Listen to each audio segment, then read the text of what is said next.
Graça e paz, queridos, boa noite a todos. Vamos iniciar mais uma aula de astrologia. Vamos colocar de pé, orar. Nessa oração, vamos inserir nossos co-irmãos que estão no Rio Grande do Sul. Parece que tem mais uma temporada de chuva que já começou lá. Tem outra prevista para amanhã. Eu ouvi na hora do almoço algumas reportagens e alguns testemunhos de algumas pessoas. E famílias estão sendo desfeitas e famílias estão sofrendo, e a gente tem que orar. É o que podemos fazer e ajudar da maneira que a gente pode, Pastora Sandra, nos conduz em oração. Nós colocamos as nossas vidas diante do teu altar e agradecemos, Senhor, por esse privilégio que o Senhor nos dá de estarmos reunidos aqui, Pai, para aprender a tua palavra, entender aquilo que está no seu coração para as nossas vidas, Pai. Nós te glorificamos, Senhor, não tem dinheiro no mundo que pague esse momento que o Senhor prepara para a tua noiva, para a tua igreja, Pai. Toma o teu lugar no nosso meio, conduz tudo que for falado, que tudo que nós falarmos venha de acordo com a tua palavra e a tua vontade, Senhor, venha ser revelada como já oramos, Pai. Nós pedimos em especial nesta hora pelos nossos irmãos, Senhor, lá no Rio Grande do Sul. Pedimos que a tua bondade venha alcançar aquele país, aquele estado, e que aquele lugar venha alcançar, Senhor, ó Deus, a tua misericórdia, meu Deus. Manifesta a tua glória naquele lugar. Deus, desfaz, Senhor, tudo aquilo que o inimigo tem colocado, Pai, que tem levado peso àquele local, Senhor. Transforma os corações, que haja arrependimento, Senhor, e que o teu nome venha a ser glorificado, e que todos nós venhamos entender e reconhecer que o Senhor está no controle de todas as coisas. Obrigado, Pai, em nome de Jesus. Amém. Bora lá. Estamos estudando Cristologia, estamos falando sobre Cristo Jesus homem, Jesus Deus. Falamos bastante sobre Jesus juiz. E hoje eu quero falar um pouquinho sobre o Jesus Verbo.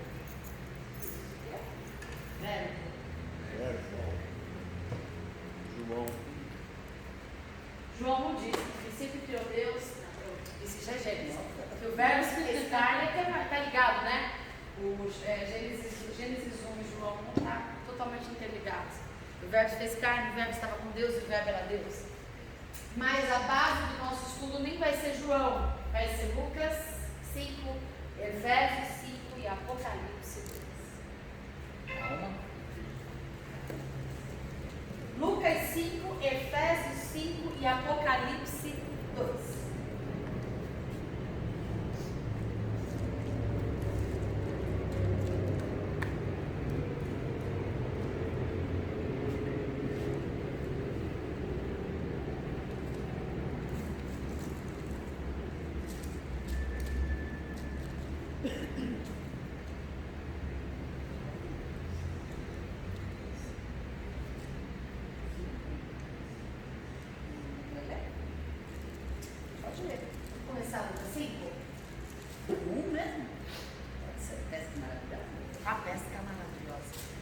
Na verdade, não é nem a pesca maravilhosa, só que assim fala sobre quando Jesus chama os seus discípulos, A pesca maravilhosa, os primeiros discípulos. Por isso que eu perguntei, no versículo 1. Não, a parte é. Eu estava lendo ontem, peraí. É porque começa pela pesca.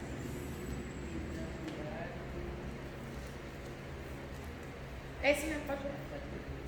E aconteceu que, apertando a multidão para ouvir a palavra de Deus, estava ele junto ao lago de Genezaré, e viu estar 2 barcos junto à praia do lago. E os pescadores, havendo descido deles, estavam lavando as redes. Só um minutinho. Quantos barcos tinham? 2 meios de transporte para chegar do outro lado. Anota aí. Quantos barcos tinham? 2 barcos. Vai lá. E entrando num dos barcos, que era de Simão, pediu-lhe que o afastasse um pouco da terra, e assentando-se, ensinava do barco a multidão. Bom, ele ensinava na margem ou ele ensinava longe da margem? Afastou-se da margem. Porque quando ele estava na cidade, quando ele estava em terra, a multidão comprimia. Ele estava sendo. Ele não conseguia conseguia transmitir a mensagem com liberalidade e liberdade como ele gostaria. Então ele vai, ele encontra dois caminhos, dois barcos. Dos dois barcos ele escolhe um. Poderia ter escolhido o outro, poderia? Mas ele escolheu esse. Quando ele escolhe esse, ele fala para o dono do barco: eu não vou conseguir ensinar daqui, porque não adianta, vão afundar teu barco, vão fazer estragar a sua vida. Afasta da margem. Ok? Conseguindo, né? Continua. E ensinava do barco a multidão. E quando acabou de falar, disse a Simão: faze-te ao mar alto e lançai as vossas redes para pescar. E respondendo Simão, disse-lhe: mestre, havendo trabalhado toda a noite, nada apanhamos, mas porque mandas, lançarei a rede. E fazendo assim, colheram uma grande quantidade de peixes e rompia-se-lhe a rede. E fizeram sinal aos companheiros que estavam no outro barco para que os fossem ajudar. E foram e encheram ambos os barcos, de maneira tal que quase iam a pique. Por que ele chamou o outro barco? Porque tinha tanto a ponto de transbordar. É muito peixe. Muito peixe. Ia transbordar. E ao ponto de transbordar, poderia afundar o barco. E de que valia teria? De que valia teria tanto peixe se ele perdesse no mar? De nada. Ia perder o peixe no barco. E aí todo o trabalho que eles tiveram não ia valer de nada. E aí então eles chamam, porque tem coisas que chegam a ponto de que ou a gente compartilha ou a gente perde.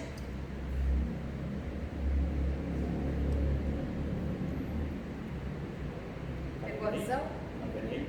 Se você tiver muito, Vocês pegaram a visão? partilha. Fica no reprodução. Existem momentos na nossa vida de abastança, de graça, de bênção, de provisão, que se você não compartilhar, você vai perder até o que você já tinha. Glória a Deus. Percebe que isso é uma continuação da aula de sexta-feira passada? Que até o que tem lhe será tirado? Você percebe que se a gente olha a Bíblia de uma forma tão materialista, que a gente olha para a Bíblia e já fala sobre provisão. Você pega um texto como esse, lerá pesca maravilhosa, e acha que é isso que a mensagem do texto quer transmitir para nós. Na verdade, não é nada disso. Não se engane com as epígrafes e com os títulos que são dados nos capítulos dos livros da Bíblia, que foram dados por homens. E os homens, quando eles colocam os títulos e as epígrafes, geralmente eles falam com a medida dos olhos que eles enxergam as coisas. Lembre-se que a Bíblia foi traduzida. Quem traduziu tem uma percepção. Por que existem tantas Bíblias de estudo? Tanto que eu estou esperando a minha da judaica, que deve ser a show. Porque é mais próxima do original. Porque judeu, ele não tem nenhum interesse, porque ele nem acredita que o Messias veio. Então ele vai se atentar para fatos e não para suas visões pessoais.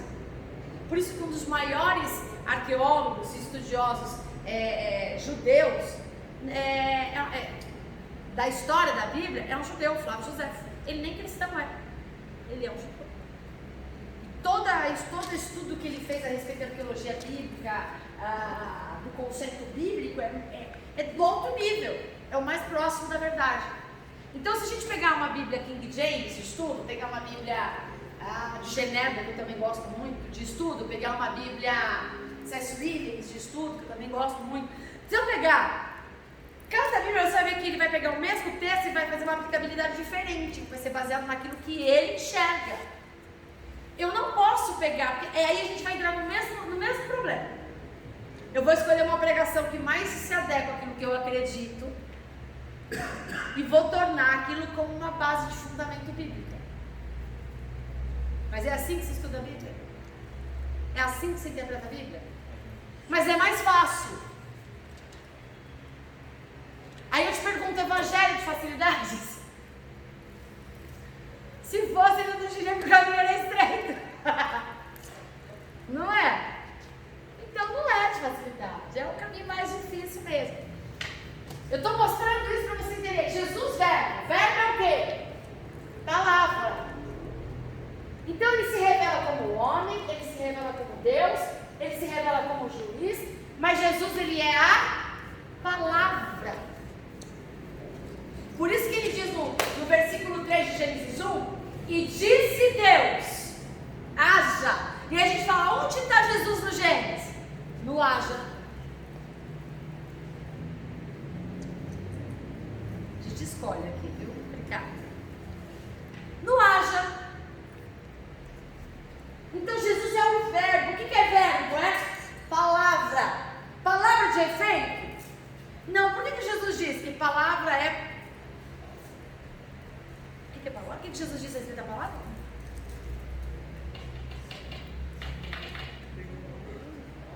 O que é palavra? Olha só, quando ele fala em meu nome, nome fala dele. Nome é o que indica ele, mas nome não é uma... O que ele está dizendo? Em meu nome, na minha palavra, vocês têm o quê? Poder e autoridade. Então, ele está aqui, o Jesus que a gente vai estudar hoje, é o verbo. O poder que emana da palavra, mas não é a palavra lida, não é a palavra copiada, não é a palavra que outros estudam e eu concordo. É a palavra revelada. Lembrando que a palavra só é revelada a partir do que eu acreditar. Ou seja, eu tenho que estudar. Se eu não estudar, eu não vou ter revelação. Mas eu não posso estudar uma coisa, deixar outras de lado. Eu tenho que estudar no âmbito geral. E o Espírito vem e revela o quê? Não há nada de novo na palavra. Ela já foi revelada, ela precisa ser iluminada para os nossos corações. Continua, vocês estão entendendo? Olha só, a pesca é maravilhosa. Você viu que já ouvi contraste? Para mim, gente, eu não leio, dificilmente eu leio epígrafe de. Então eu estava lembrando, será que eu devo ter ler errado? Porque eu li isso ontem, eu li errado. Né? Aí eu fui ver, não, é isso mesmo. Ó, texto, o que a gente faz não tem nada a ver com a pesca maravilhosa. Mas continua. E vendo isso, Simão Pedro prostou-se aos pés de Jesus, dizendo: Senhor, ausenta-te de mim, porque sou um homem pecador. Ele fez o quê? Afasta-se de mim. Porque sou um homem pecador. Ele se prostrou?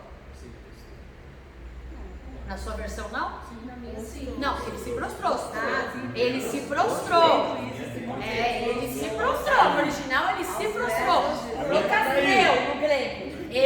Eu li esse texto no grego. Ele se prostrou. Prostrou-se aos pés de Nem pastor, Jesus, você está falando? dizendo: Não, ele está com o papo aí. O que foi? Eu quero compartilhar. Não, é outra coisa. Está cruzando a linha. Vai atrapalhar a aula, não vai. Vai. É uma outra história. Né? Prostrou-se aos pés de Jesus, dizendo: Senhor, ausenta-te de mim, porque sou um homem pecador. Pois que o espanto se apoderara dele e de todos os que com ele estavam, por causa da pesca que haviam feito. A pesca era resultado do quê? Olha o contexto. Por que eu peguei esse texto como base? Jesus o verbo, palavra. Ele era homem. Ele liberou o quê? Palavra. Quando Pedro fala, pescamos a noite inteira e nada ganhamos. Mas debaixo da tua palavra. Mas debaixo da tua Palavra. palavra. Então qual que é o ponto-chave desse texto? Palavra. Palavra. Hã? Obediência palavra.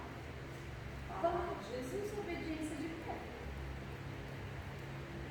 Esquece Pedro. Tira Pedro da história agora.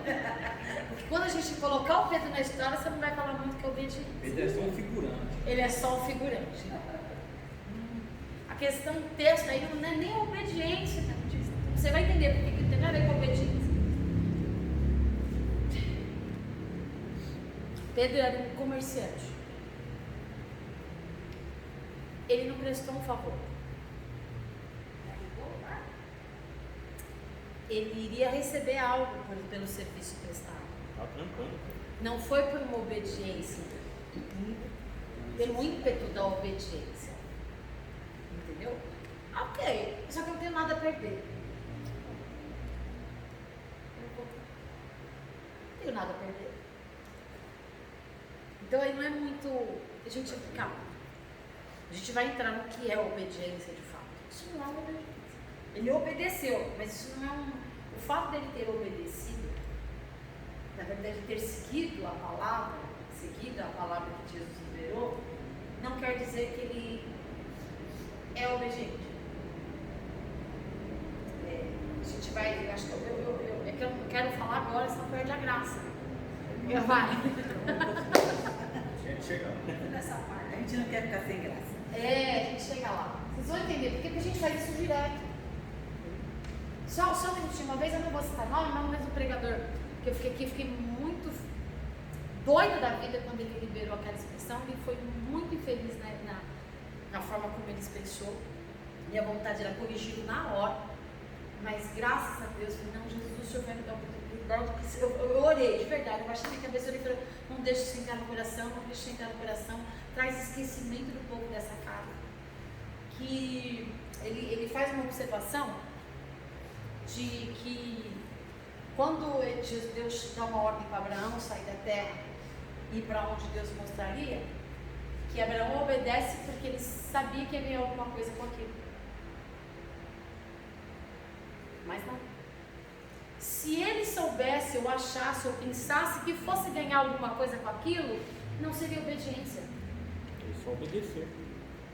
Ele não questionou, ele não fez pensando em ter algo em troca. Isso aí tirou da onde?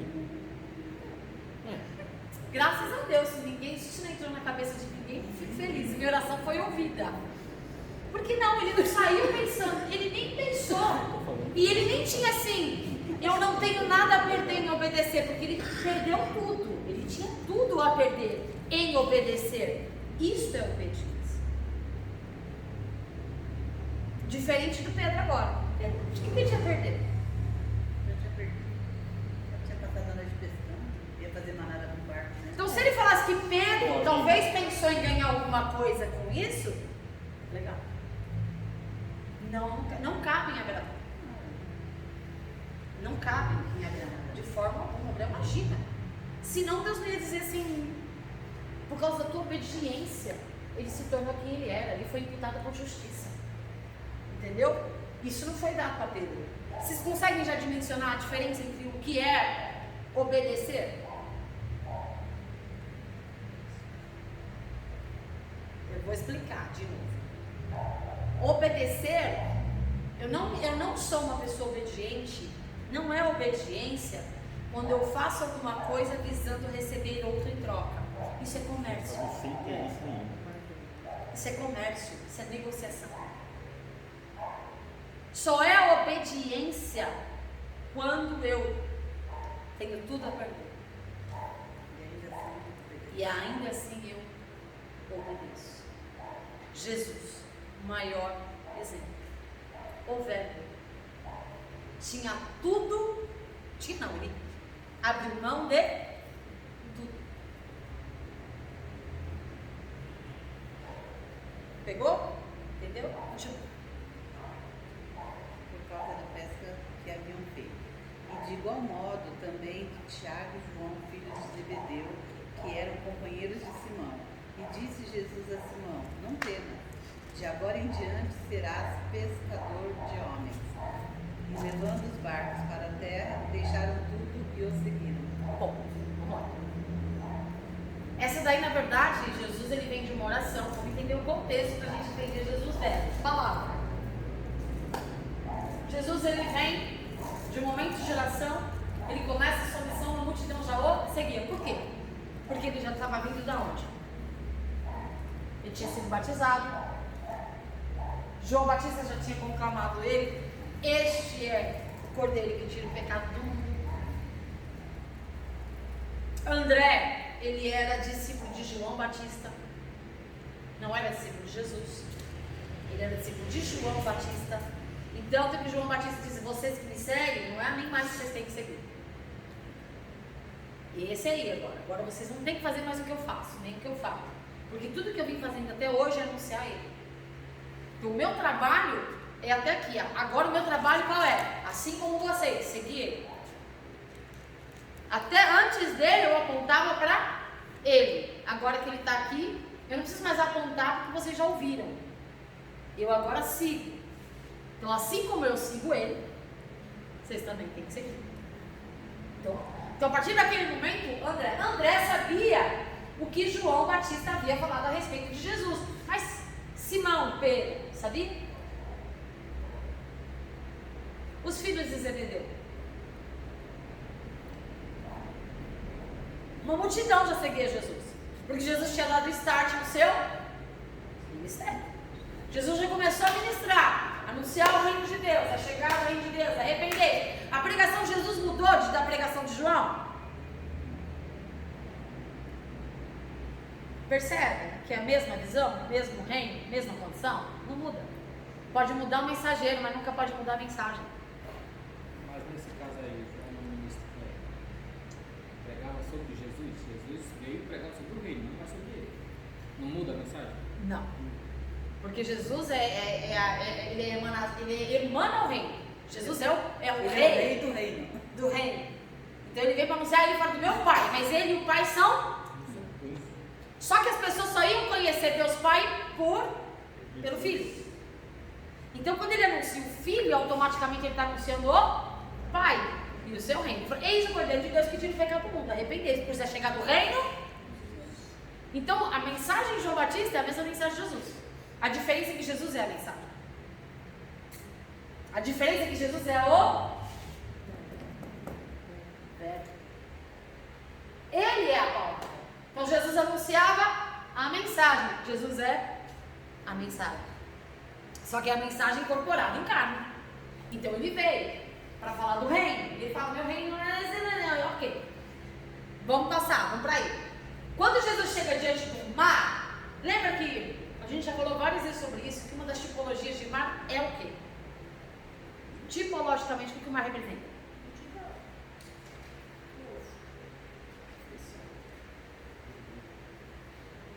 Vamos lá, aflição, povo, nada a ver, vamos lá. Não, nada a ver uma coisa com a outra.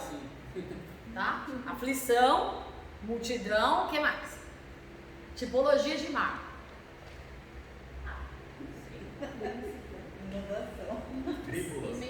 Tribulação. O que mais? Alguém sugere alguma coisa? Nossa, gente. Se o mar dessa vida. Passagem. Caminho. Gente, antes do povo de Israel chegar à terra prometida, eles tiveram que passar por onde? Caminho. O mar é caminho? O mar representa caminho. O mar representa estrada.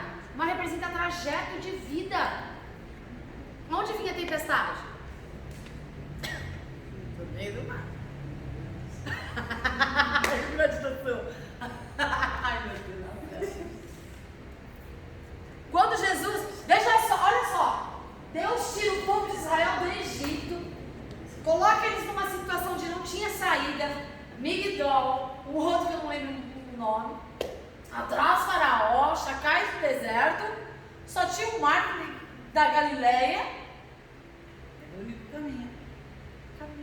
Um caminho fácil. Mar, você não consegue passar nadando, dependendo da força da graveza da água. O mar representa caminho, passagem, transição, mudança.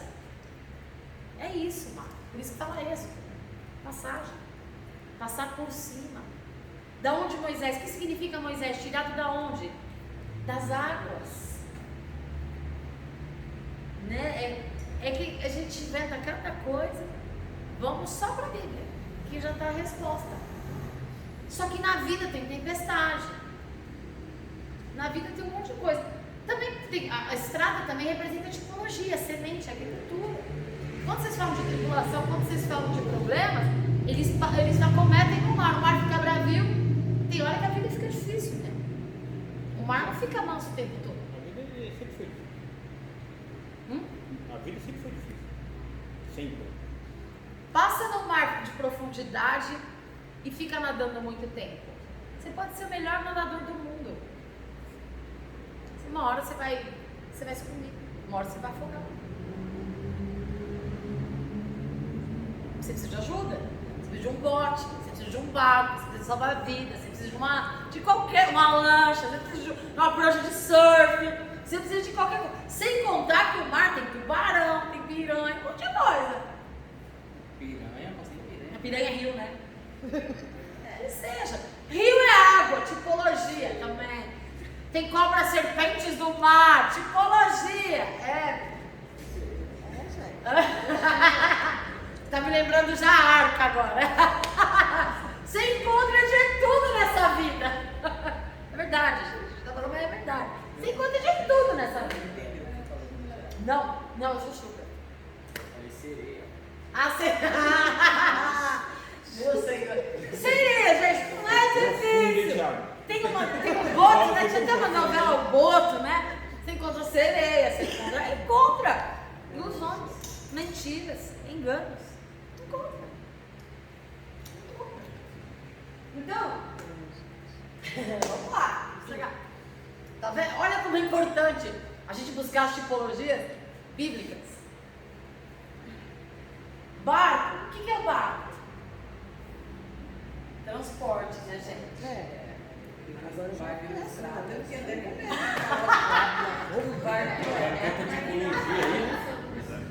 Gente, por exemplo, ó, o que está acontecendo no Rio Grande do Sul agora? Está tudo alagado. As estradas já foram acabadas. Qual é o único caminho para você ter acesso lá?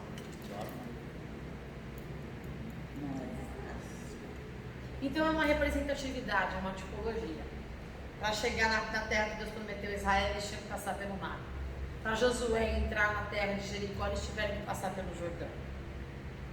Sempre antes da gente alcançar a promessa, sempre antes da gente viver o que Deus projetou para nós, a gente tem que passar pelo caminho chamado mar. E nesse caminho chamado mar, a gente vai ter que ou passar por cima, ou ele vai ter que se abrir. Nem sempre o mar vai se abrir. Nem sempre a gente vai passar os pés enxutos. Às vezes vem tempestade, às vezes o barco, às vezes, lembra de Paulo, em Atos dos Apóstolos, capítulo 28? Às vezes o barco afunda, quebra, se perde tudo. Mas sempre Deus manda uma tábua de salvação para aqueles que Deus tem propósito para que chegue do outro lado. É isso. Então a gente tem que entender, mar faz parte, ele representa um caminho além do rio azul. O que está querendo dizer? A gente canta, não sabe o que a gente canta.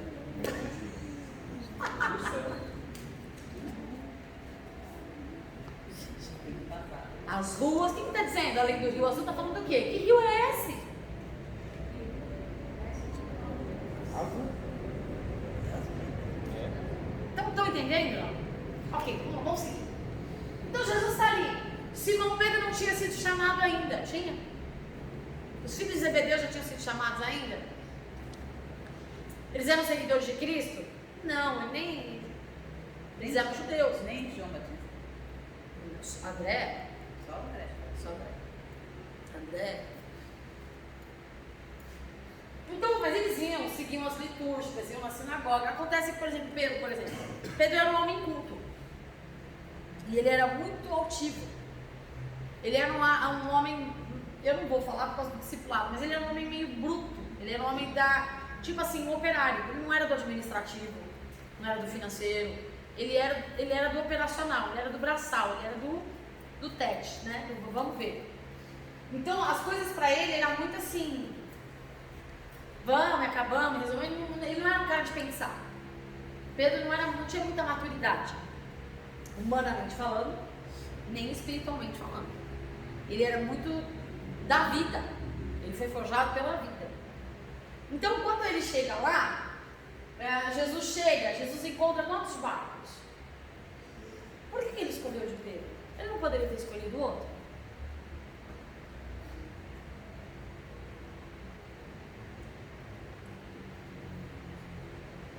Só tinha dois? Só tinha dois? Os dois não eram de Pedro? Não. Quem era o outro? Filho de Zebedeu. Mas eles não eram da empresa de Pedro, não eram sócios? Isso é coisa que o homem coloca. Então destrinche. Isso é coisa que o homem coloca. Hã? Lê o texto dos dois barcos. O contexto, né? Não, é importante entender o contexto. A gente lê as coisas de forma rasa, interpreta de forma rasa. Vê lá. Desde o início? Isso é parte dos barcos. E Jesus viu dois barcos.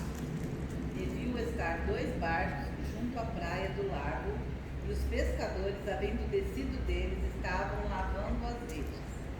E entrando num dos barcos, que era o de Simão, pediu-lhe que o afastasse um pouco da terra, e assim. Se o outro barco fosse de Simão, por que ele enfatizaria que um dos barcos, e este barco era de? Não era. Eles eram parentes.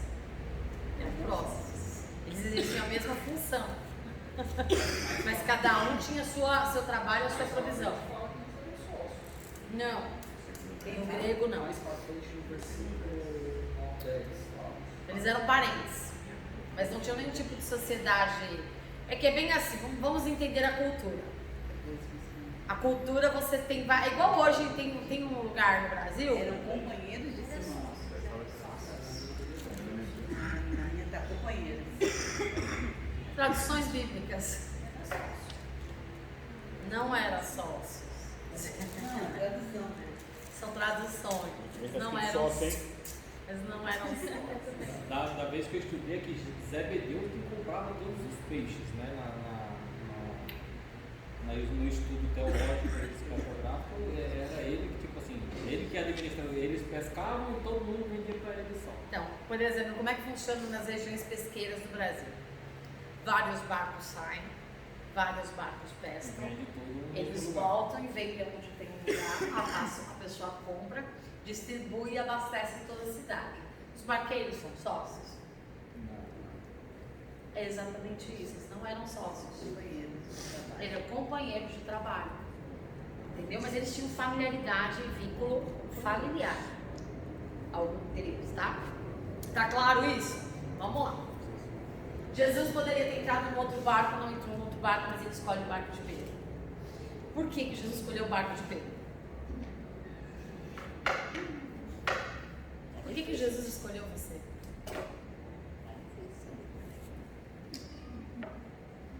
Por que Jesus me escolhe? Porque estão 2 barcos no mesmo lugar, com a mesma função, com a mesma finalidade, podendo proporcionar a mesma coisa. Talvez o barco do outro era até mais bonito. Talvez o barco do outro tivesse até mais estrutura do que o barco de Pedro. Por que ele escolhe um e não escolhe o outro? Por que ele escolheu a gente que está aqui e não escolheu os outros que estão lá fora? Por que somos nós que estamos aqui e não são toda a igreja?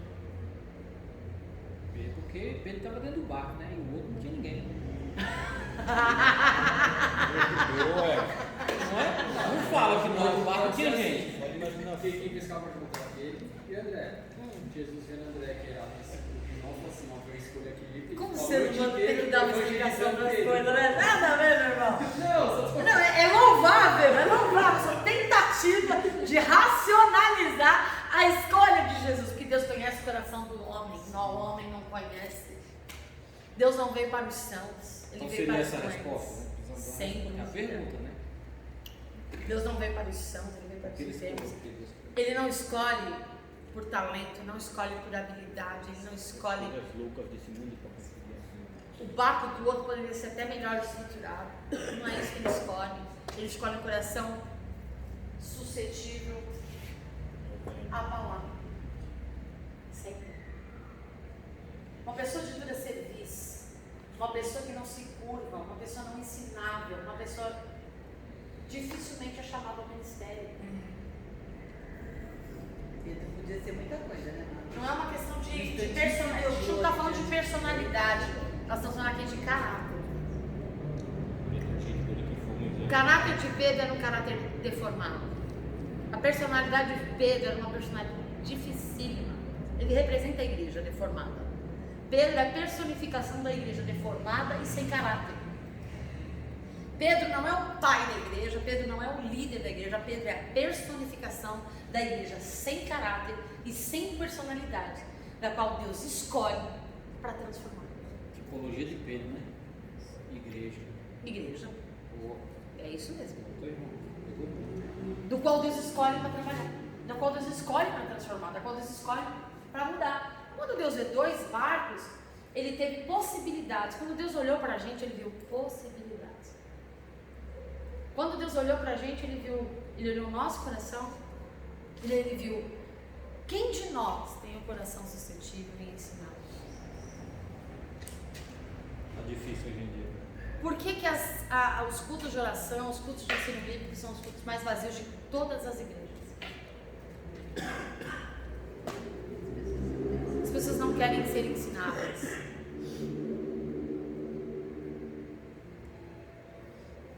Não querem ser tratadas, não querem ser moldadas. É esta a questão. E o que muda é a palavra, é o verbo. A gente está falando aqui, Jesus, o verbo. O que transforma uma pessoa não é o movimento. O que transforma uma pessoa não é a religião. O que transforma uma pessoa é a palavra. E eu provo isso na Bíblia. Abre para mim Efésios 5:26.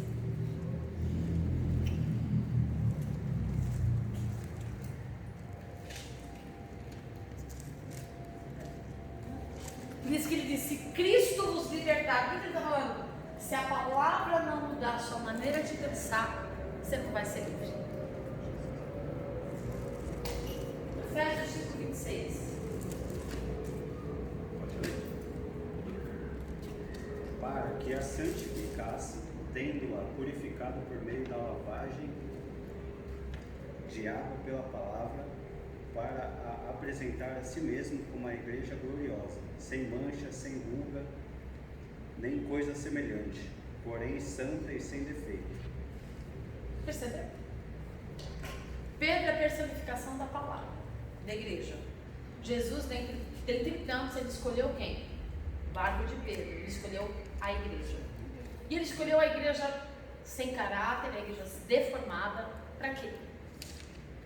Para ser lavada pela Água e pela palavra. água. A água é a palavra. A água é a palavra. A água é a palavra que purifica.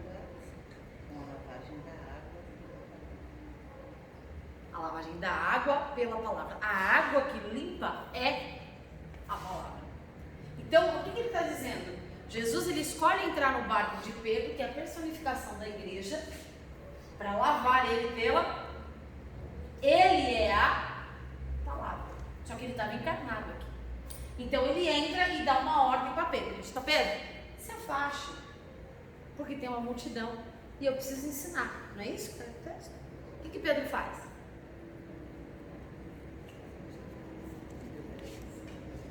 O que representa, no caso, o cais?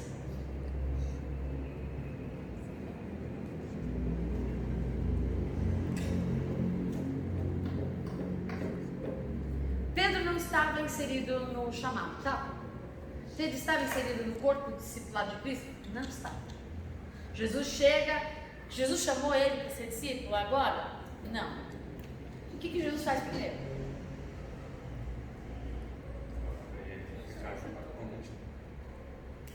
Fica junto com a multidão. Se afasta da multidão. Primeiro Deus tira a igreja do mundo. Antes do chamado, Jesus falava. A palavra revelada. Jesus, ele encontra Pedro. Ele poderia ter escolhido tantos outros, nos escolheu. Quando ele nos escolhe, ele não nos chama. Chamou Pedro para o discipulado? Chamou Pedro para caminhar ele? Não. Primeiro ele testa o coração de Pedro, sabendo que ele era homem. Ele não só sabia se Deus Pai revelou para ele. Mas a Bíblia não diz se Deus Pai havia revelado para ele. O que é que Jesus chega e fala? Se afasta. Pedro poderia ter feito o quê? Para quê? Qual o sentido? Não faz mal. Fala daqui de dentro mesmo. Não tem problema. Fica aqui na terra. Não tem problema. Fica ancorado. Não tem problema. Eu tô aqui, tá no barco, ninguém vai mexer. Tá dentro do meu barco. Não fez o que você fez. Afasta.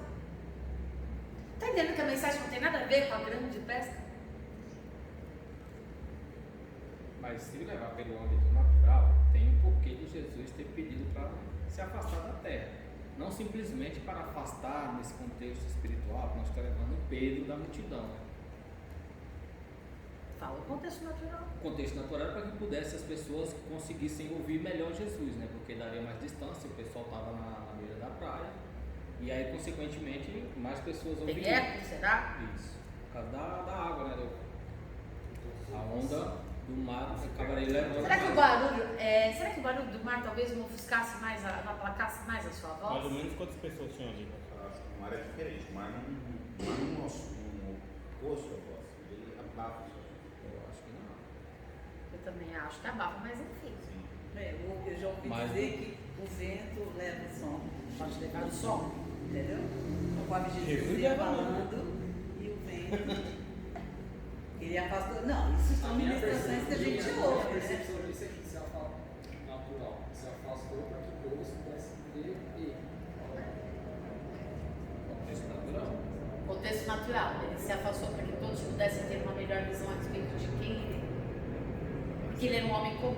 Simples. Se ele passasse no meio da multidão, facilmente passava desapercebido. Jesus não era alguém notável. Jesus não era alguém belo. Jesus não era alguém que facilmente seria reconhecido. Jesus, se passasse no meio da multidão, se passaria. Fisionomia de Jesus era comum. O nome de Jesus era comum. Então, no sentido natural, ele se afastou para que as pessoas pudessem ver que, embora ele fosse um homem comum, um homem natural, um homem igual a todos os outros homens, ele não era um homem como todos os outros homens. Isso é no natural. No espiritual, para Pedro, sai da âncora, sai do lugar de tranquilidade. Quando você tem controle, né? Sai do lugar Apesar que no mar também tinha bastante conhecimento. tinha um certo condomínio porque ele era do mar, mas o barco estava ancorado, não tinha risco de afundar ali. Estava em segurança. Ele estava em segurança.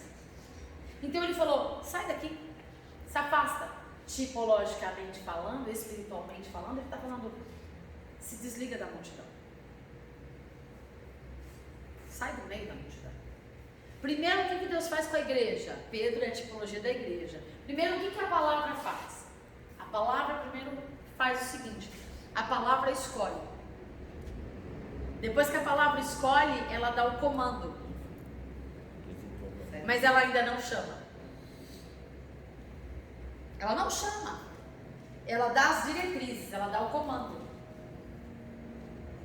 Pedro foi, talvez porque porque achava que fosse ganhar alguma coisa, mas também não tinha nada a perder. Já tinha perdido tudo.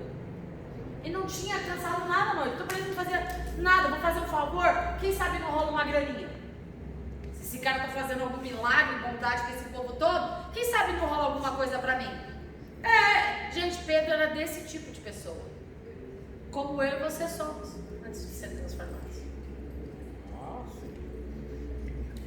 Aí Pedro foi, ele é a tipologia da minha vida e da sua vida, da igreja. Calma, gente, calma, estou só desmistificando muita coisa que foi mistificada. Para entender que verbo é dunamis. O verbo revelado é poder. O verbo inserido é uma dinamite.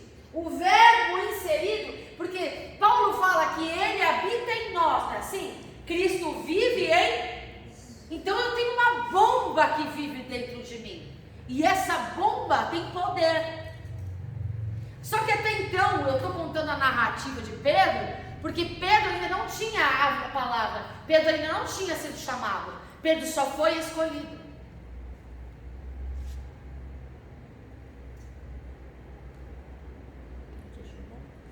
Olha a diferença.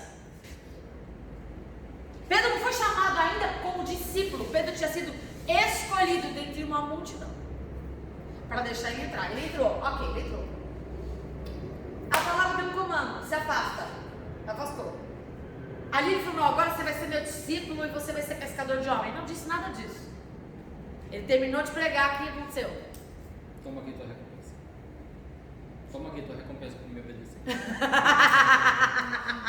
Vai pescar. Larga tudo e segue. Vai pescar.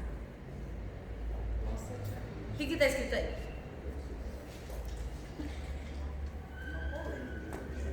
Não, polêmica. Não, eu estou destrinchando a palavra, porque senão a gente não vai entender o Apocalipse. É, eu tô em Efésios. Continua em Efésios, né? Não, É Lucas. É Lucas, eu mudei meu aqui. Volta pro bar. Lucas, né? Sim. Mas qual parte você vai ter que ir? Da parte que ele se afasta, Jesus continua pregando, parte daí. Depois que do 4. A partir do 4.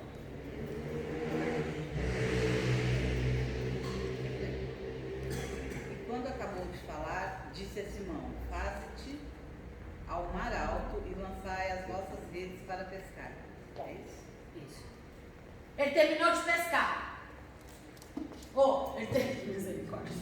Ele terminou de pregar. Jesus fez o que ele tinha que fazer. Porque nada, Jesus era tão focado, nada atrapalhava a missão dele. Jesus era focado. Jesus, nada, eu nem vou falar da mulher Sírio-Fenícia quando foi lá, ele era focado. Eu tenho uma missão, nada me tira da minha missão. Você lembra daquele, como que é o nome dele, gente? Eu cansaço isso. Com uma mão estava na espada e outra trabalhando, Neemias. Ele era focado. Você pode falar o que você quiser, você pode chamar o que você quiser, você pode atrever o que você quiser, não estou nem aí. Eu tenho uma missão. A missão é mais importante que você.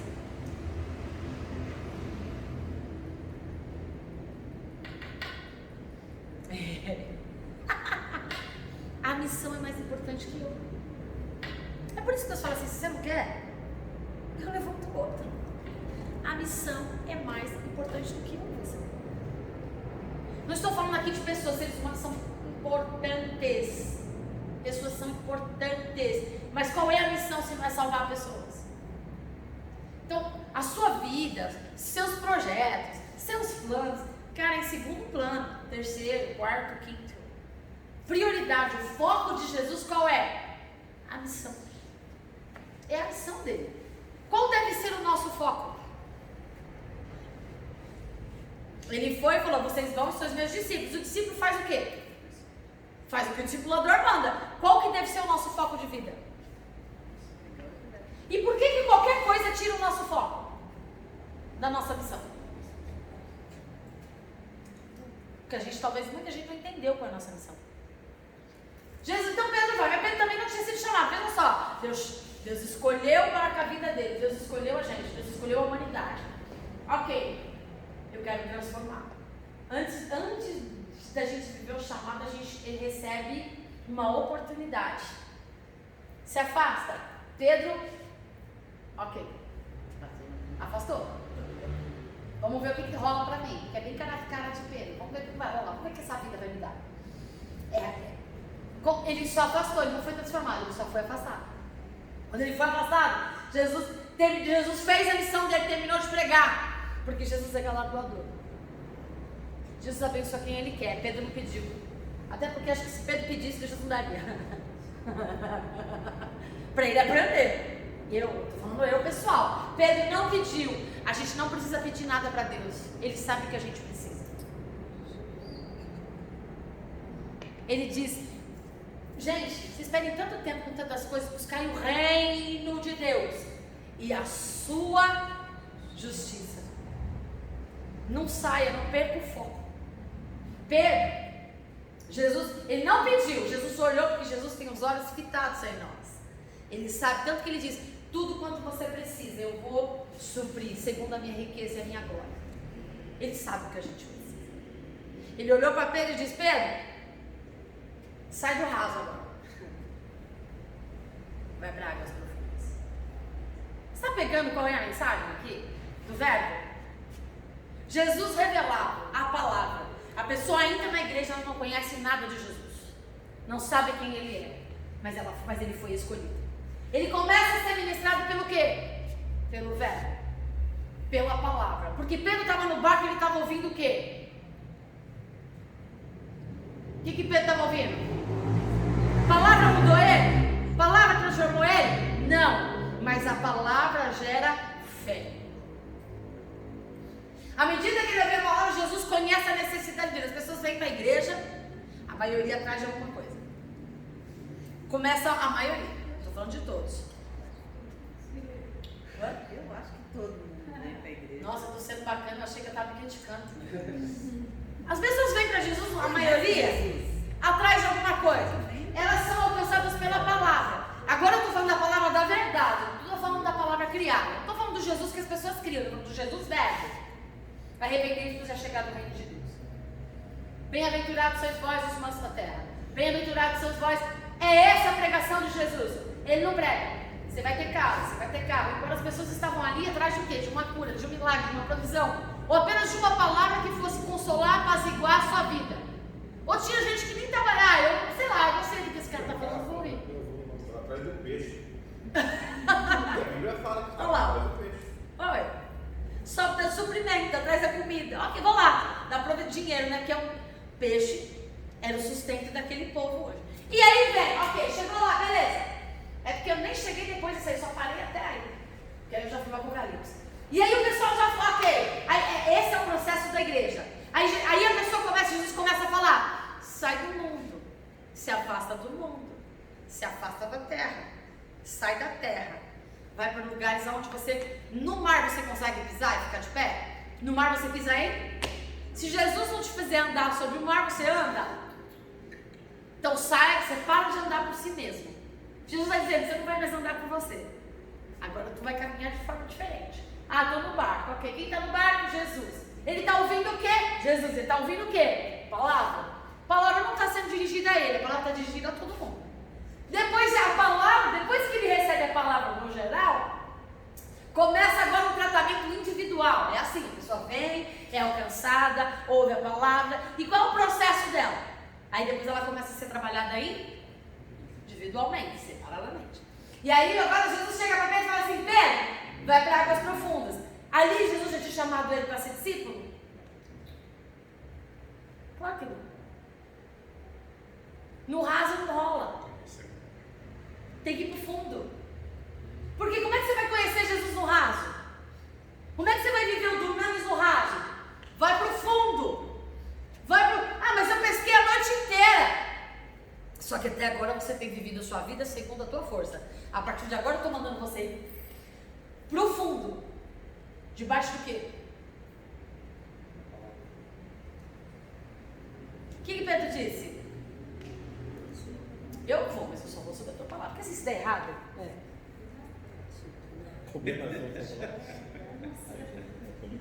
foi você que disse, não fui eu. Mas foi o que ele pensou, né? Foi exatamente a hora, Pedro, gente, Pedro era eu e você. Não se engane. Meus conhecimentos. Beleza, mas sobre a tua palavra, ele acabou de ouvir um monte de coisa. Esse cara tá fazendo um monte de coisa. E eu pesquisando de inteiro, não ganhei nada mesmo. Bom, vamos lá, né? Bem, se der errado também, não fui eu. Sou eu, não é você. É a tua palavra, estou debaixo da tua palavra. Qual é o desafio da fé cristã? Viver debaixo da palavra.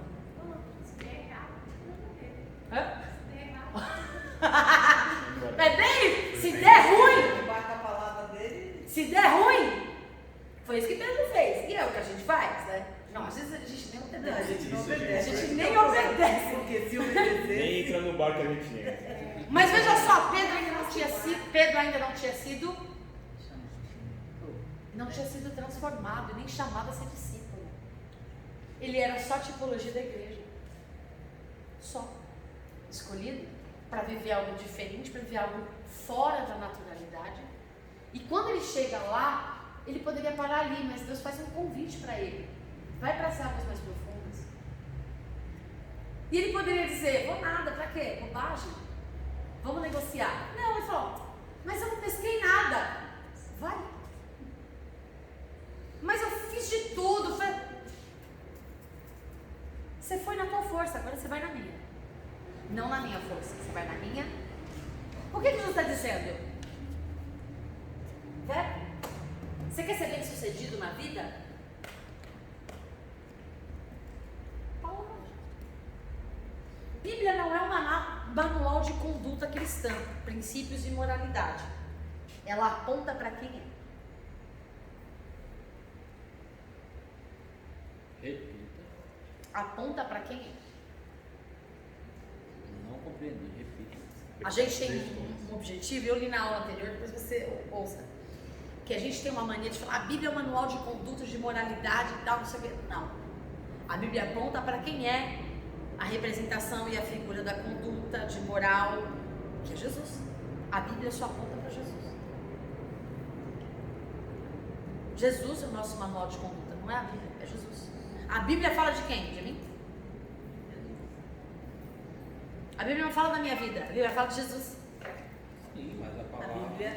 Bíblia é um exemplo. Jesus é um exemplo de moral, de conduta. Jesus é o...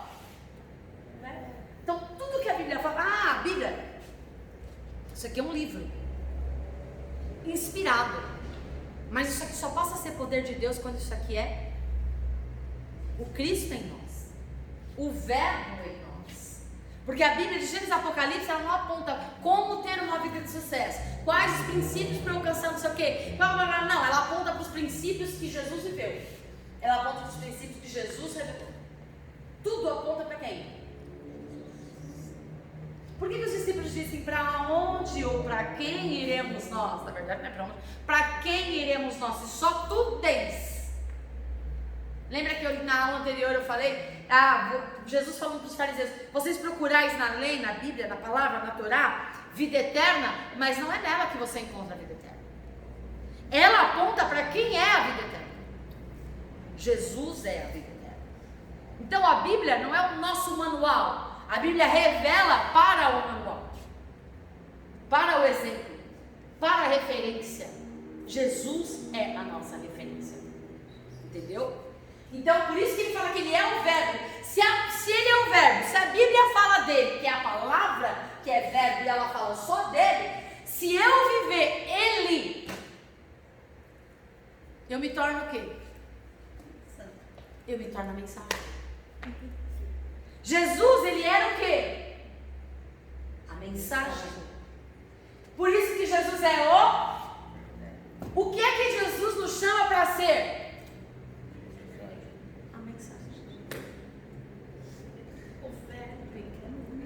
Pequeno, é claro, que fala de quem? Então Jesus, ele não é só, não foi só homem, é homem. Jesus não é só Deus, Jesus não é só juiz, Jesus é o quê? Palavra, poder, mensagem. Qual é a mensagem que nós vamos dizer para o mundo? Jesus. Qual a mensagem que eu vou viver? Jesus. Então ele diz assim, vai para águas mais profundas. Quando ele chega nas águas mais profundas, ele começa a pegar o quê? Muitos peixes. O que é tipologicamente peixe representa na Bíblia? O povo está com medo de falar? Vida. Vida, né? O símbolo do cristianismo é um peixe. Vida. E a gente achando que é multiplicação e provisão. Para Jesus a provisão é tão natural que a gente não precisa se preocupar com isso. Ele está falando de quê? De vidas. Estava ensinando Pedro, antes de colocar Pedro na missão, ele estava ensinando Pedro que era importante. Para você alcançar peixes, Pedro, você vai ter que sair da terra. Não adianta ficar no raso, porque não vai adiantar. Você vai ter que sair do raso, vai ter que se aprofundar para águas mais profundas. E aí, quando você se aceitar nas águas mais profundas de baixo, também não adianta você ir para águas mais profundas. Porque o segredo não está nas águas nem no raso, nem nas águas mais profundas. Porque a palavra de Deus, ela não vai te levar para o raso. O verbo vai sempre te levar para o mais. O que Jesus disse? Vai para onde? Para onde a palavra indicou? A palavra sempre vai te jogar para fora do natural. A palavra vai sempre te jogar para profundidade. Sempre. E quando está lá, na profundidade vai pegar, ele pegou muitas vidas. Que eles, acontece que tinha tanta coisa. Tanta coisa. O que Jesus fala para a mulher samaritana? Se beberes a água que eu te der, rios de águas vivas. Quando nós saímos da razoabilidade, vamos para a profundidade, debaixo da palavra, a gente transborda. Eu não preciso dizer, eu tenho peixe, eu vou dar. A gente transborda. Ficar em Jerusalém até que lá do alto você já é revestido do poder de Deus. E eles eram tão cheios do poder de Deus que eles o quê? Transbordavam.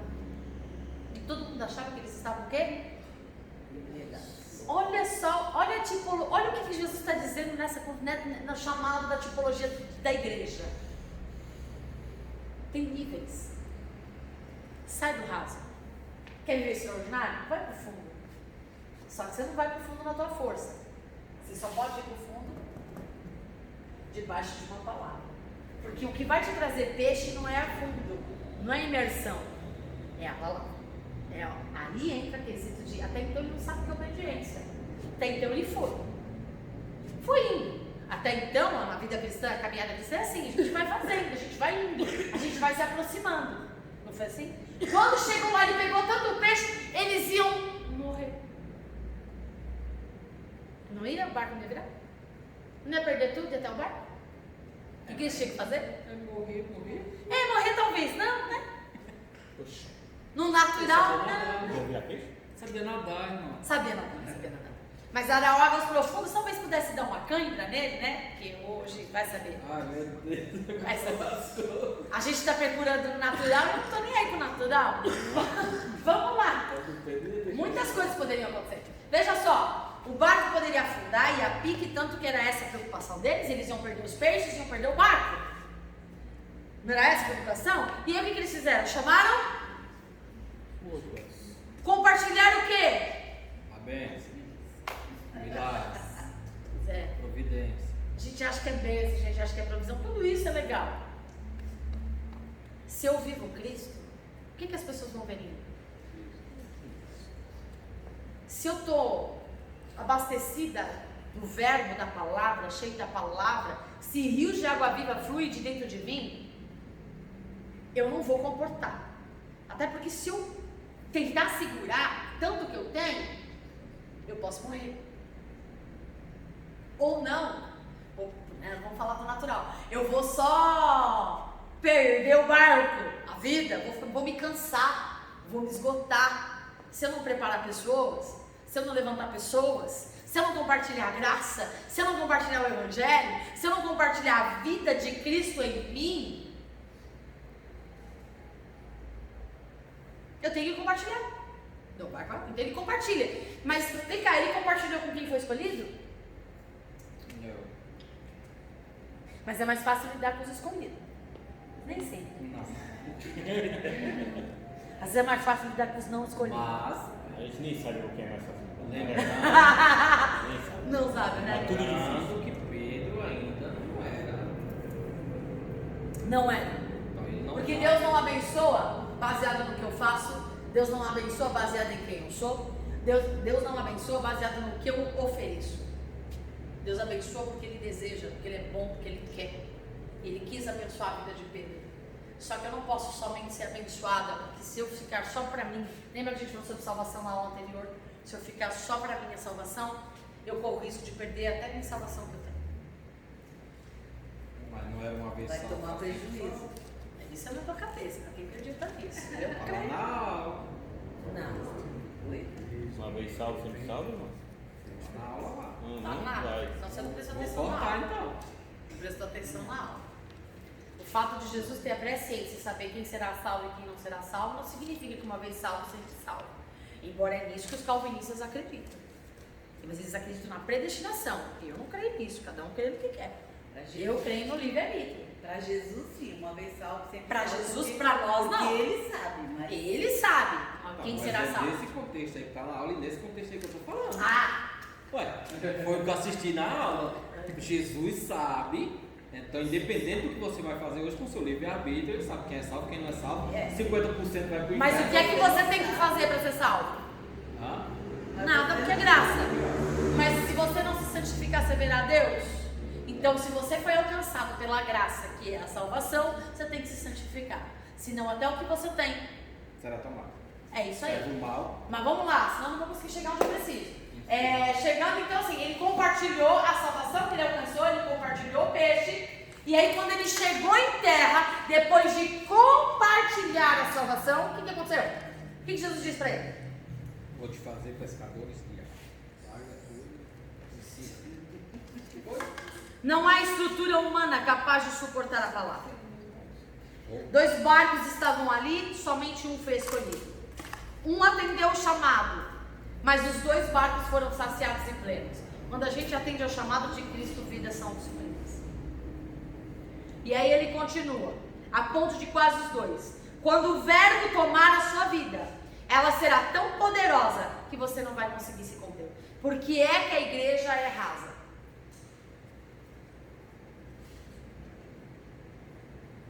Porque não atendeu o chamado? A gente quer pular etapas. A gente já quer fazer antes de se aprofundar.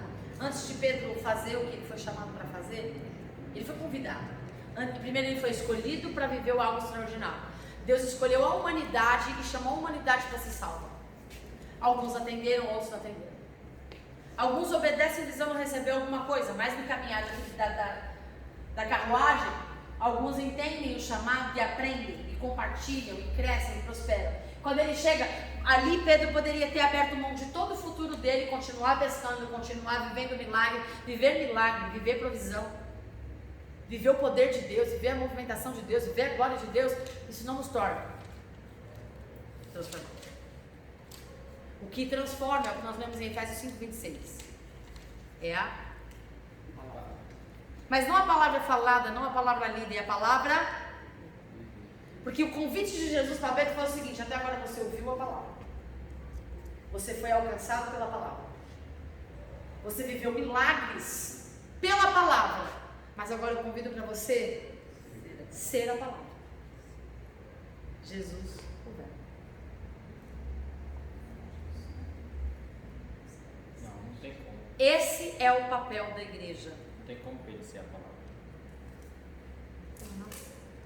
Não há. Não, Jesus é a palavra. Se Cristo vive em mim, o que eu sou?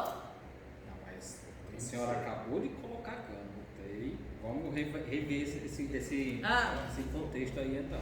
Que a senhora acabou de falar. Não há estrutura humana capaz de suportar a palavra. Por isso que Jesus veio. É por isso que a gente tem 2 naturezas. Se vivermos no natural, jamais viveremos a palavra. Se vivemos no Espírito, andamos no Espírito e expressamos o Espírito, que é Jesus o Verbo. O problema é que nós não somos guiados pelo Espírito, somos guiados pela carne. E o convite da igreja não é ser guiado pela carne, é ser guiado pelo Espírito. O Evangelho não chama para você viver na carne, o Evangelho chama para você viver pelo Espírito. O Evangelho não chama você para conduzir sua vida, o Evangelho chama você para ser conduzido. O Evangelho não chama você para viver no raso, o Evangelho chama você para viver na profundidade. E profundidade é fora do teu controle. Então é essa a questão. São fases. A escolha, Pedro poderia falar: não quero, tá tudo certo, vou seguir minha vida. Mas ele disse o quê? Eu decido. A partir daquele momento, Pedro fez o quê? Abriu mão de? Para ser o quê? Discípulos de Jesus.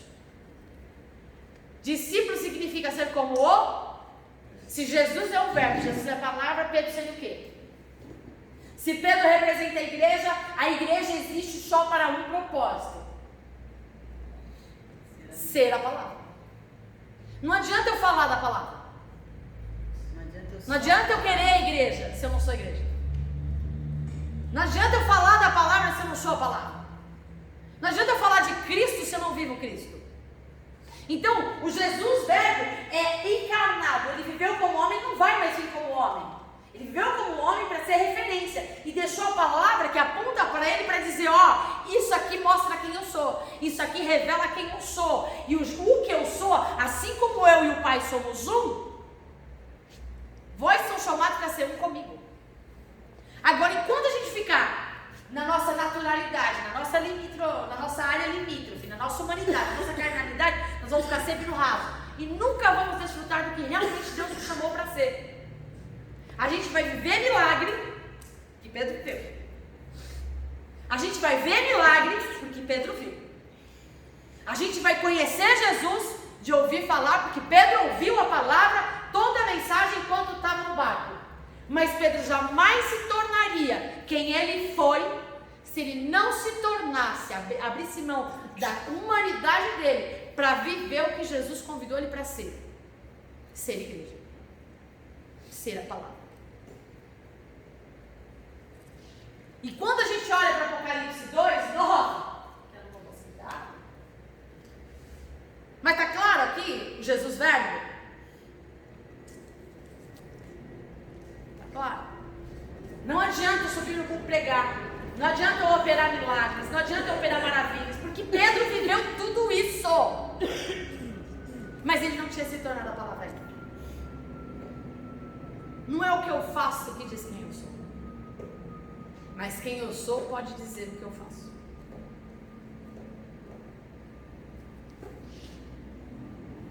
Vamos lá.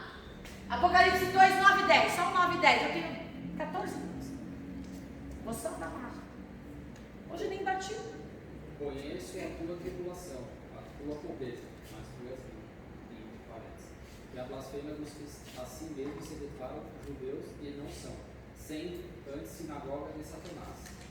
Não temas as coisas que tens de sofrer. Eis que o diabo está para lançar em prisão alguns dentre vós, para ser expostos à prova, e tereis tribulação de 10 dias. Ser fiel até a morte e dar-te-ei a coroa da vida. Ser fiel até a morte e dar-te-ei. Ponto-chave de Jesus, o verbo é ser fiel. A quê? A palavra. Até a morte. Dar-te-ei o quê? Eu coloquei alguns textos. Ele fala a você. Aí Jesus está falando. João foi levado a uma ilha de Patmos. Ilha de Patmos era uma ilha de cobras. Não tinha saída, não tinha estrutura. Era muito complicado. Era uma ilha cheia de pedras, uma ilha de cavernas. E quando o Domiciano ele decide colocar João lá, ele queria calar a voz do reino. Ele falou assim: eu vou jogar aquele homem lá e vou acabar com o evangelho. Só que ele foi infeliz. Porque ele foi para lá e ele já era idoso. João já era idoso lá, quando ele foi lançado lá. E quando o Domiciano joga ele lá, joga ele para morrer. Ele vai morrer lá sozinho, acabado, abandonado. E tudo que ele pregou aqui, ele vai abandonar lá. E quando ele se vê com fome, sozinho, desprezado, abandonado, no meio de cobra, ou uma víbora, no grego tem um nome, depois eu passo para vocês. Víbora é uma cobra que não existe, é antídoto para ela. Ela era uma cobra tão venenosa que quando ela mordesse qualquer pessoa, não tinha tido, ela morreria. Era fato que ela morreria.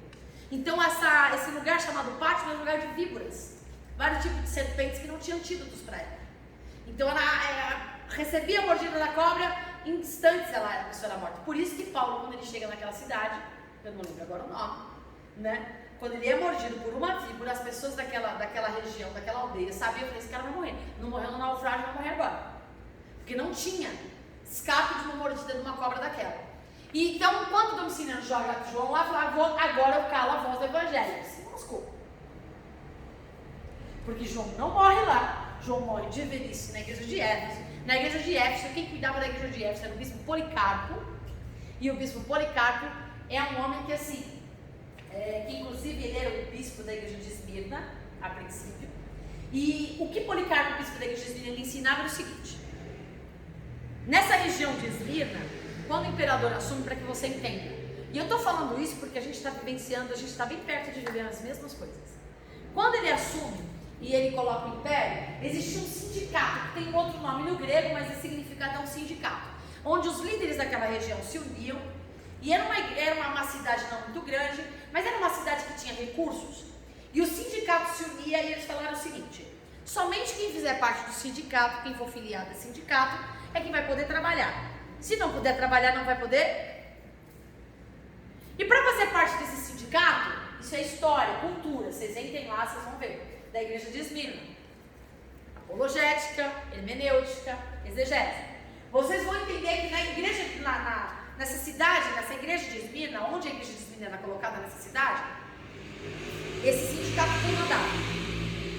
E as pessoas, para poder fazer parte do sindicato, elas tinham 3 regras principais. Primeiro, para você antes de trabalhar, você tinha que fazer uma devoção aos deuses que eles estabeleciam. Isso já era uma regra. Segundo, tudo que era feito era consagrado para esses deuses. Terceiro, se você não fosse filiado a esse sindicato, você não poderia trabalhar, nem comercializar e nem comer. Isso na igreja de Esmirna. Quando Deus dá uma revelação, quando Jesus mesma pessoa, aparece para João na ilha de Patmos, e ele faz uma referência expressando 3 figuras tipológicas de igreja, que falam de fases de igreja, e ele faz uma menção para a igreja de Esmirna e diz: vós sois pobres. Por quê? Ele está falando literalmente. Por que eles são pobres? Pobres na forma literal. Porque Policarpo, o bispo dessa igreja de Esmirna, ele era um bispo tão feroz, tão fiel, por isso que existe a expressão fiel até a morte, por causa do bispo da igreja de Esmirna. Porque ele falou assim, ele ensinava: não se sujeitem, morram de fome. Não se sujeitem, somente ao Senhor teu Deus adorarás e somente a Ele prestará culto. Não se sujeitem. Ah, mas nós vamos fazer. Não se sujeitem. Quais são os ensinamentos de Jesus? Nós não vamos adorar outros deuses, nós não vamos nos filiar a essa ideologia de consagração a qualquer coisa que não seja de outros deuses. Nós não vamos pactuar com essa organização. Então o que acontecia com o povo que não se associava? Passava fome. Se eu não tenho como trabalhar.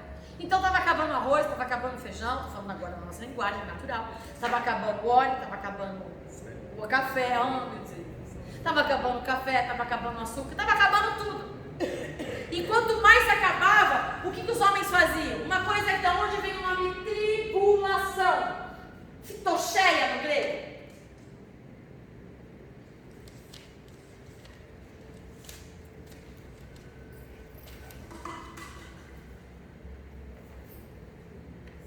O povo de Esmirna pegavam de 7 a 8 homens, eles elevavam uma rocha, que homem com 4 ou 5 homens não conseguiam pegar a rocha, tinha que ser de 7 a 8 homens. Eles colocavam uma pessoa debaixo daquela pedra, e as pessoas ficavam em cordas puxando elas, e eles ficavam pressionando. E aí, vai afiliar? E aí eles desciam um pouco a corda, e a pessoa ficava embaixo, amarrada, olhando para cima. O que ela vê? Eu vou ser esmagada. Tribulação, que vem do grego no Novo Testamento, é fitocheia, e ela significa tribulação, é uma pressão, é uma pedra que é colocada sobre a tua cabeça. Homens ficam segurando cordas ao lado, é esse significado. E eles vão soltando, te pressionando, mexendo com o teu emocional, mexendo com a tua cabeça, mexendo com a tua vida, ao ponto de você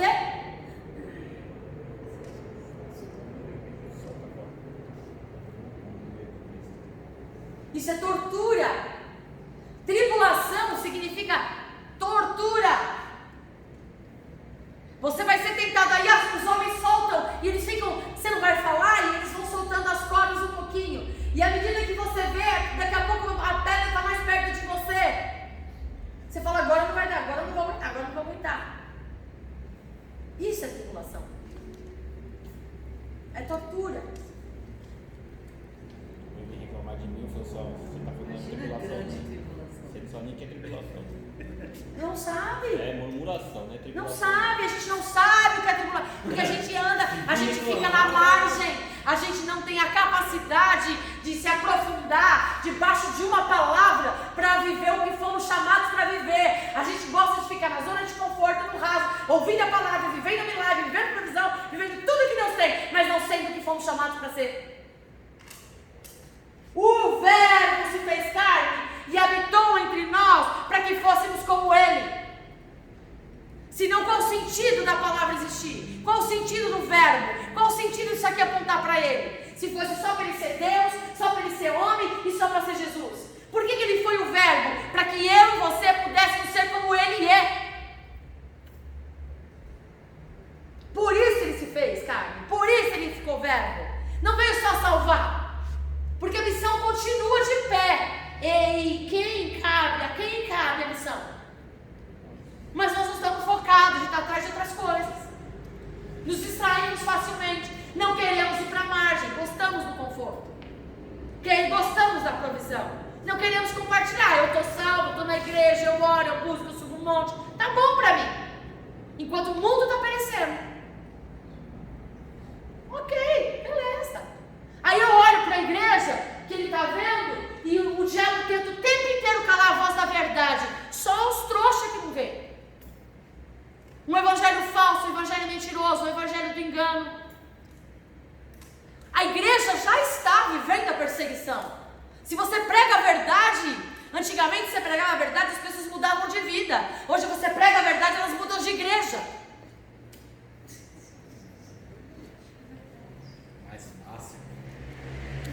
Não vou mais lá. Não quero ouvir isso. Eu não venho para a igreja para ouvir. Eu venho para a igreja para ouvir palavra de vitória. Eu venho para a igreja para ouvir chave, libertação. Não! Palavra é espada. Confronta, corta, rasga, muda. Se não fizer isso, não é verdade. Não é palavra da verdade. Se não for isso, não é verbo. É verdade, pastor. Está certo. Não sou eu. É a palavra. Isso serve para mim. Porque ela é de dois gumes. Ela corta aqui, ó. Ela corta aqui, ó. Eu sei a responsabilidade que eu tenho. E como isso me dói. Porque eu queria que fosse mais fácil. Você já imaginou você debaixo de uma pedra e o cara mostrando, e você vem dos homens lá, não estão aguentando, eles não estão aguentando o peso da corda. Uma hora, o negócio vai cair na tua cabeça. E aí? Sabe o que fizeram com o bispo dessa igreja? Colocaram no maço e botaram fogo. Foi queimado vivo. E sabe o que a história diz dele? Morreu cantando. Calma.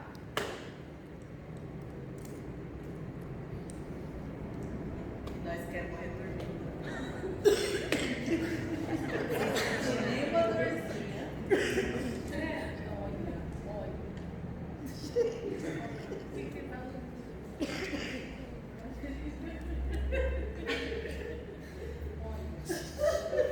Só pra quebrar o jeito.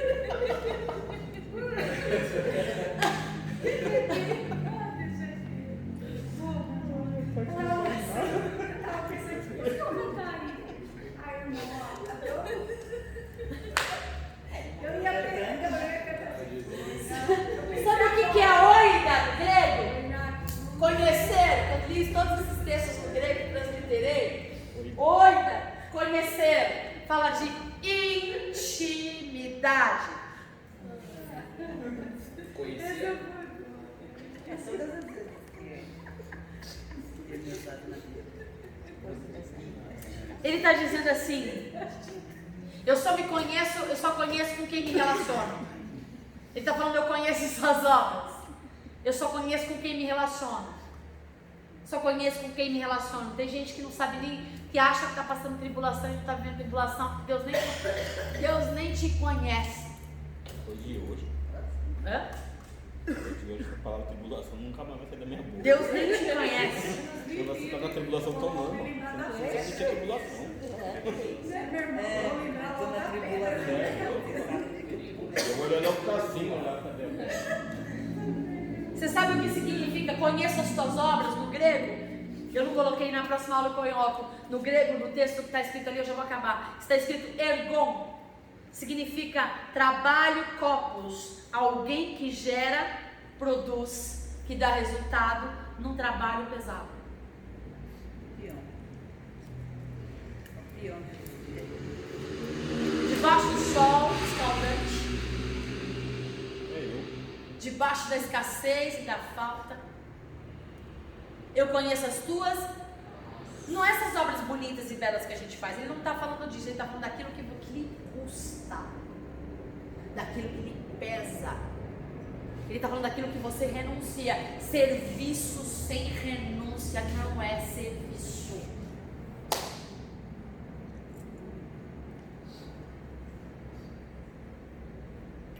A gente continua daqui na próxima aula, tá?